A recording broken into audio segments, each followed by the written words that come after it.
এবং তৃতীয় স্থান অধিকার করেছে মুসাম্মাদ সাদিয়া আক্তার। আমরা সকলে বলি আলহামদুলিল্লাহ।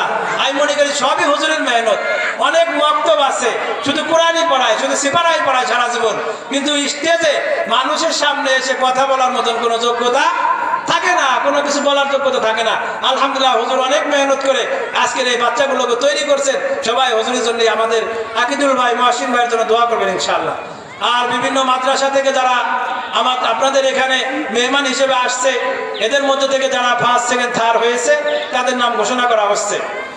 প্রথমে কোরআন তেলাওয়াতে যারা ফার্স্ট সেকেন্ড থার্ড হয়েছে, অর্থাৎ আশেপাশেকার মাদ্রাসা থেকে প্রথম স্থান অধিকার করেছে বড় মাধবপুর জিকাতলা ঘাট নূরে মদিনা তালিমুল কোরআন মাদ্রাসার ছাত্র মোহাম্মদ জিহাদুল ইসলাম।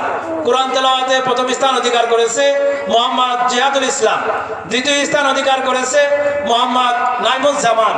দ্বিতীয় স্থান অধিকার করেছে মোহাম্মদ নাইমুজ্জামান, এও বড় মাধবপুর জিকাতলা ঘাট মাদ্রাসার ছাত্র। তৃতীয় স্থান অধিকার করেছে মুসাম্মাদ জান্নাতি আক্তার। তৃতীয় স্থান অধিকার করেছে দুইজন, একজন মুসাম্মাদ জান্নাতি আক্তার।